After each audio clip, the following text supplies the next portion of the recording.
ሳምራዊትን ፈረንጅ በዓል ቤታን ንምጉብናይ ካብ ወፃእን ኣብተንሳ ዝተወለደትሉን ዝዓበየትሉን ከባቢ እንትመፁ እቶም ዝፈልጥዋ ደቂ ገዛውታ ኣበይ ተራኺቦም ክብሉ ሕቶ ይፈጥረሎም። ምኽንያቱ ሳምራዊት ብትምህርቲ ካብ 10ይ ክፍሊ ኣይሓለፈትን ዲቢውን ኣይበፅሓን እሞ እታብ ሓደ ናይ ሕርሻ ስራሕ መዓልታዊ ክትሰርሕ ዝፈልጥዋ ሳምራዊት ደኣ ሕጂ ኣበይ ዝረኸበቶ ፈረንጅ ደኣ ሒዛ መፅያ እንዳበሉ ሹማ እንዳዕለሉ መስተይ ቡና ካብ ዝገብርዋ መዓልትታት ኣቁፂሮም ናይ ሎሚ 10 ዓመት ኣከባቢ ሳምራዊት ኣብ ንእስ ዝበለት ናይ ገጠር መንደርያ ምስ ወለዳ ትነብር ነይራ። 10ይ ክፍሊ ምስ ወደቐት ኮሌጅ ክትመሃር ድሌት እኳ እንተነበራ ስድራኣ ግና ንኮሌጅ መምሃሪ ዝኸውን ገንዘብ ስለ ዘይነበሮም ሎሚ ፅባሕ እንዳበሉ 2 ዓመት ኣፀበይዋ። ድሕሪ ዝግን ሳምራዊት ስድራኣ ከም ዘይመልአሎም ምስ ተረድአት ካብቲ ትነብሮ ከባቢ ዝተወሰነ ኪሎ ሜትር ውፅእ ኢላ እትርከብ ንእሽተን ከተማ ኸይዳ ስራሕ ክትደሊ ወሰነት። ሳምራዊት ናብታ ንእሽተን ከተማ ምስ ኣተወት ድሕሪ 3 መዓልቲ ኣብ ሓደ ናይ ተኽልታት ካልኦት ዘራእትታት ፈልሲ ዘፍልስ ናይ ሕርሻ ማእኸል ስራሕ ረኸበት። ኣብቲ ከተማ ሓትናኣ ስለ ዝነበረታ ንዝተወሰነ ግዜ ምስኣ ክትነብር ጀመረት። እቲ ናይ ሕርሻ ማእኸል ሰፊሕ ቦታ ወሲዱ ዝተፈላለዩ ተኽልታትን ዘርእታትን ፈልሲ ኣብ ዘፍረየሉ ግዜ ሳምራዊት ንውሱናት ኣዋርሕ ብጉልበት ስራሕ ክትሰርሕ ድሕሪ ምጽናሕ ስራሕ ናብ ተረፍ ሰራሕተኛታትን ናይ መሳርሒ ኣቑሑት ቁፅፅርን ተቐየረት። ኣብዚ ግዜዩ ምስ ስራሕ ክፍሊ ዝቀራረባ ተመስገን ዝተላለየት ንግሆ ናብ ስራሕ እንትኸዱ ሓቢሮም ካብ ስራሕ እንትምለሱ እውን ሓቢሮም እዮም። ተመስገንን ሳምራዊትን ኣዝዮም ተላመዱ። ኣብ ከይዲ ድማ ክልቲኦም ተፋተው። ከመጋጣሚ ሳምራዊት ምስ ካሊእ ወዲ ደው እንድሕር ኢላ ተመስገን ኣዝዩ ይበሳጨው ነይሩ። ካብ ምንዳድ ዝተለዓለ ድማ ናብ ገዛ እንትምለሱ ኣየዛረባን። በዚ ድማ ሳምራዊት ኣዝያ ትጭናቕ ነይራ። ሓደ መዓልቲ ናይ ፋሲካ መዓልቲ እዩ። ተመስገን ንሳምራዊት ደስ ዝብል ናይ ባህሊ ቀምሽ ብህያብ መልክዕ ሃባ። ሳምራዊት እቲ ዝተኣሸገ ነገር ከፊታ ምስ ረኣየቶ ኣብ ውሽጡ ናይ ልቢ ቅርፂ ዘለዎ ቀይሕ ጌፅ እውን ድማ ረኸበት። ሳምራዊት ኣዝያ ተሓጎሰት። ናብ ስራሕ እንትኸዱን እንትምለሱን ሓቢሮም ስለ ዝኾኑ መብዛሕትኡ ሰራሕተኛ ፍቑራት ምዃኖም እዩ ዝግምት። ተመስገንን ሳምራዊትን ቅርርቦም ዛይዱ ፍቑራት ኮኑ። ግን ግዜ ረኺቦም ዘዕልሉሉ ሰዓት ኣይነበረን። ምኽንያቱ ኣብ ስራሕ እንትኣቱ እቲ ስራሕ ጽዑቕ ስለ ዝኾነ ንዕላል ዝኸውን ሰዓት የብሎምን። ካብ ሶኒ ክሳብ ቀዳም ስራሕ እዩ ዘለቶም። ናይ ዕረፍቲ መዓልቶም ሰንበት እያ። ሰንበት እውን ሳምራዊት ስድራኣ ክትጥይቕ ናብ ስድራኣያ እትኸይድ። ሰንበት ምሸት ግን ኣብ ዝተጻበበ ሰዓት ተራኺቦም የዕልሉ። ሓትናኣ ሓያል ስለ ዝነበረት ካብ ገዛ ወፅያ ክትሓድር ኣይትፈቕደላን። ሓደ መዓልቲ ግን ተመስገን ንምንታይ ሓቢርና ዘይንነብር ክብል ሓተታ። ሳምራዊት ሕጂ ጊዜኡ ኣይኮነን። ትምህርቲ ክመሃር ዕላማ ከም ዘለኒ ትፈልጥ እንዲኻ ክትብል መለሰትሉ። እወ ንሱማ ተዘራሪብናሉ እንዲና ኣነ እውን ክመሃር ድሌት ኣለኒ፣ ግን ሓቢርና ምንባርና ከመይ ገይሩ ንኸይንመሃር እንቅፋት ይኾነና ክብል ጠየቓ። ሳምራዊት እሺ እስከ ክሓስበሉ ግዜ ሃበኒ ክትብል ምላሽ ሃበቶ። ሳምራዊት እታ ትገብረላ ሓትናኣ ምስ 4 ደቃያ እትነብር። أنا ون توسخت شخمية زخون زلخو بمال أوريدا ديبا نمعالتتات مس حسبت نيتمسكن حساب زحش خوينو رخبتو بحساب دما تسمع معت مستمسكن دما جزا تخاريم حبيروم كنابرو جمرو تمسكن سامراويتن حبيروم من تنبرو حتى النقا سامراويت جزا تخاريا نبينا تنبر كم زلامبر مسودي كم التنبر عيد فلتن سامراويتن تمسكنن كابدا موزوم نممهاري أمزخاون جنزب كقطو جمرو نابسرح حبيروم يخدو حبيروم يوعلو حبيروم يملسو حنت معلتون تفل عليهم أي فلت تمسكن سامراويت سخونة يخون سب كتقرب أي دلن بزي مخنات دما دك أنستيو يعرقتون يبلن سامراويت كدم حزي سامون انتا خدت سرعة تطيق نيرا حجقن عورها حنسابية تخيد نزم مخنات دما تمسكن وزاخنك النسحلنا إلو يأمينو وايو سامراويت بسرحة نفقتي سلا زنبرت كحالفتا كسام مسارحتا يوم زنقدوا سامراويت حد جزاء مسكالي سب علال ينافقا جن عيتخقلن مخنياتو تمسكن مسكالي سب كتقرب يدلن اتناي سامراويت ناي سرح حلافي نسامراويت بسرحة أزيفتوان ينقدانيو بسرح تراخيوم انت عللو تمسكن زحزون زجبتون يسئن هذا معالتي سامراويتن حلقان ناب كتما خيدوم مس حدا درجت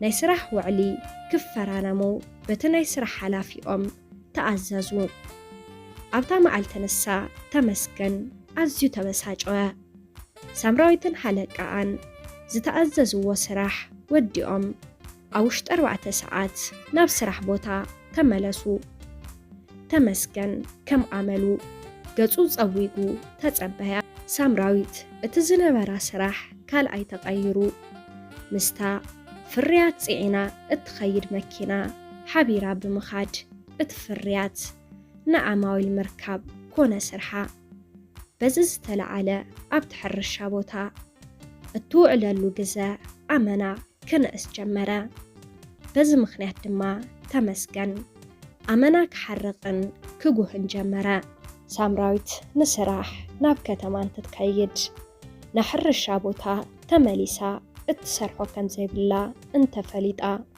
بؤجيرا جزءات أتو مستمسكن انترفو مشات زرا خبولو جزاء انتات أبابا خدا بز مخنات دما تمسكن اندا ساتايا أمشيو خاطو جمرا انت يكوين كايلا انت حاتاتاتو أي ملسهلان سامراويت جن اتمخنات يرد آيو جن منم أي تبلون سامراويت بسرحة أب عمد كلتا جزاء نايدا موز وسخ تاقبرلا تمسكن جن حجوون عمستن سخارنيو سامراويت حدا معالتي تستخاخل انت خوينكا تستخاخل انت زي خوينو كم زيلنا خنقتل عين خقلن كتبل تزاريواتو تمسكن قديفات النخد خيد داليا يا خبل بلبو حسبه حدا مشات سامراويتن تمسكنن أب كبير قونتي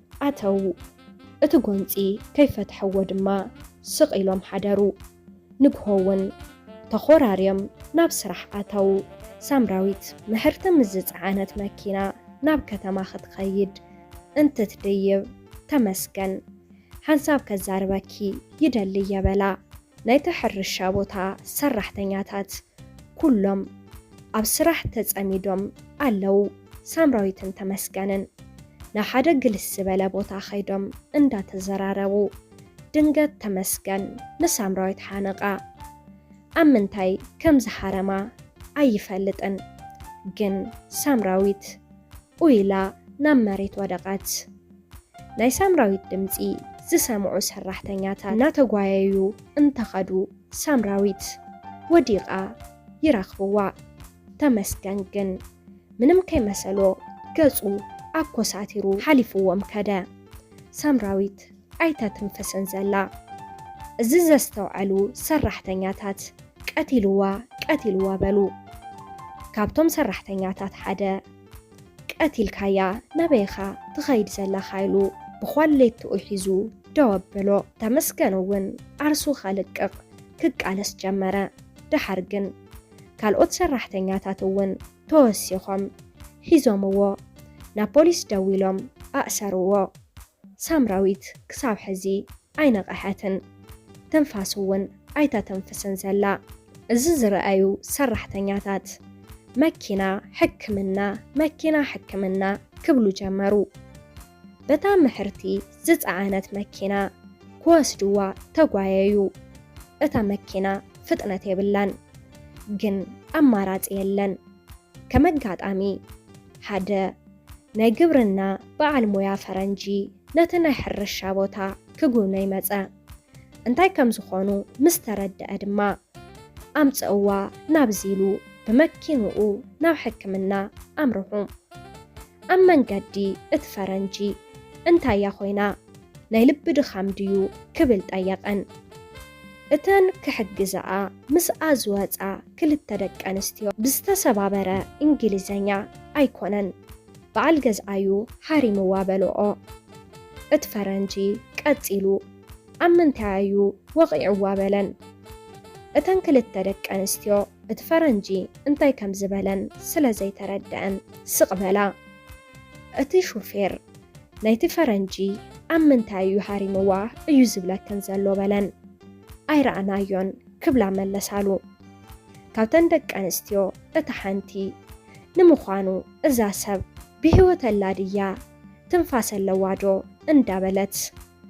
መንታ ንብዓት እንዳፍሰሰት ተዛረበት እቲ ፈረንጂ እውን ናይ ሳምራዊት ክሳድ በጻብዕቱ ብምትንካፍ ምስ ህይወታ ከም ዘላ ኣረጋገፀ ሳምራዊት ሕክምና ኣተወት ሓኻይም ንሳምራዊት ክሕክሙ ተረባረቡ ኦክሲጅን ተኸሉላ ሳምራዊት ንሰዓታት ዓርሳ ስሒታ ጸንሐት እቲ ፈረንጂ ምናልባት ካብዚ ዝሓሸ ሕክምና እንተረኸብና ናብ ካሊእ ሆስፒታል ዶ ክንወስዳ በሎም ነቶም ንሳምራዊት ዝሕክምዋ ሓኻይም ኣይ ኣብ ካሊእ ካብዚ ዝተፈለየ ሕክምና ስለ ዘይህብዋ ኣብዚ ምጽናሕ ይሓይሽ ክብሉ መለሱሉ እቲ ፈረንጂ ነቲ ሹፌር ኪድ ኣብ ሆቴል ዓራት ሒዝካ ሕደር ኢሉ ሰዲዱ ንባዕሉ ኣብ ናይ ሆስፒታል ወንበር ኮፍ ኢሉ ጥዕና ሳምራዊት ክከታተል ሓደረ ሳምራዊት ንኾን ኣብ ቀልባ ምስ ተመለሰት ኣብ ሕልሚ ዘላ ትመስል ኣብ ጎና እተን መሳርሕታ ክልተ ዕብዕበይ ዝበላ ኣንስትን እቲ ፈረንጅን ረአየቶም ናብዚ እንታይ ክገብር መፂአ ክትብል ሓተተት እተን ኣንስቲ ምስ ተመስገን ተባኢስኩም ኢኹም ከምዚ ኮንኪ በልኣ ሳምራዊት እቲ ምስ ተመስገን ዝተፈጠረ ሁሉ ኣስታወሰት ሳምራዊት እቲ ፈረንጂ ዶክተር እዩ መሲልዋ ነይሩ ግን ናይ ስራሕ ጋውን ኣይተኸደነን ድሕሪ ሰዓት ሳምራዊት ተወሳኺ መድሓኒት ተዋሂብዋ ካብቲ ሆስፒታል እንትትወፅእ እቲ ፈረንጂ ሰላም ማክቤል ይበሃል ሳምራዊት ይበሃል ክትብል መሊሳትሉ ሕጂ ጥዕናኺ ከመይላኺ ፈጣሪ ይመስገን ድሓንየ ግን ኣብ ካሊእ ሆስፒታል ተወሳኺ ሕክምና እንተትገብሪ ይሓይሽ በላ ሳምራዊት እንታይ ከም ዝበላ ክርዳኣ ስለ ዘይከኣለ ኣይመለሰትሉን ስቕ በለቶ እቲ ሹፌር ኣብ ግብቲ ሆስፒታል ስለ ዝነበረ ፀዊዑ ንኽትርጉመሉ ነገሮ እቲ ሹፌር ንሳምራዊት ተወሳኺ ሕክምና ግበሪ እዩ ዝብለክ ዘሎ ክብል ነገራ ኣይ ድሓንየ የቕኒለይ ፀገም የብሉን ሕጂ ዘይስምዐኪ ጽባሕ ክሕመኪ ስለ ዝኽእል ወፃኢታትኪ ኣነ ክሽፍን እየ እሺ በልኒ በጃኺ ክብል እቲ ፈረንጂ ለመና ሳምራዊት ኣይ እግዚኣብሔር ይሓበለይ ድሓንያ ክትብል እተን መሳርሕታ ክልቲአን ግን እሺ በልዮ ንሱ እዩ ምሳኺ ኣብ ጎንኺ ክከታተለልክ ሓዲሩ ስለዚ ንዓኺ እውን ተወሳኺ ሕክምና ምግባር ይሕሸኪ በለኣ። ሳምራዊት ተስማዕመዐት። በቲ ናይቲ ፈረንጂ መኪና ድማ ንሕክምና ናብ ካልእ ከተማ ኸዱ። ሳምራዊት ካብ ሕክምና ምስ ተመለሰት ናብ ሓትናኣ ኸደት። ተመስገን ብዝሰርሖ ገበን ን6 ወርሒ ተፈሪድዎ እስር ቤት እዩ ዘሎ። እቶም ሰብ ዋና ናይቲ ሕርሻ ኣብ ወፃኢ ዝነብሩ ስለ ዝነበሩ እቲ ጉዳይ ፈረንጂ ከም ዝረኣዮ ምስ ፈለጡ ኣመና ተናዲዶም ንተመስገን ተኸታቲሎም እዮም ኣፍሪዶምሉ። እቲ ፈረንጂ ንሳምራዊት ናብ ገዝኣ ምስ መለሳ ተሰናቢትዋ ንዓዱ ተመለሰ።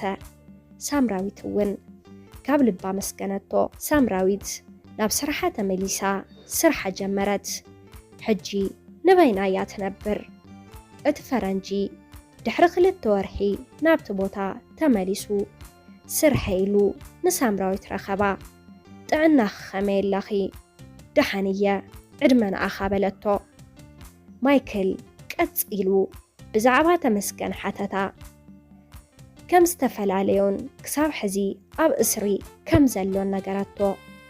ፍቓድክ እንተደኣ ኮይኑ ምሳኺ ክነብር ይደልየ ተመርዓውኒ ተመርኤ ድማ ሒዘክ ክኸይድ በላ። ሳምራዊት እዛ ሓለቃኻ ይቕልደለይ ድዩ ዘሎ በለቶ ነቲ ዝትርጉመላ ዘሎ ሹፌር። እቲ ሹፌር ንማይክል ትቕልድ ዲኻ ዘለኻ ኢላትካ ክብል ጠየቆ። ማይክል ናይ ልቡ ከም ዝኾነ ምሒሉ ነገራ። ሳምራዊት ሕጂ ምንም ኣይብልን ክሓስበሉ ክትብል ተፋነወቶም። ማይክል ኣብ 2 መዓልቲ እንዳመፀ ይጠይቃ።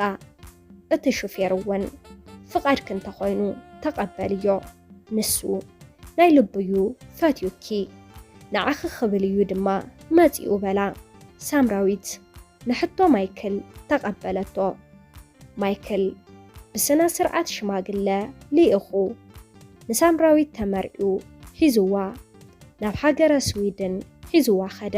ድሕሪ 6 ዓመት 2 ቆልዑ ወሊዶም ናይ ሳምራዊት ስድራ ክሓቱ መፂኦም።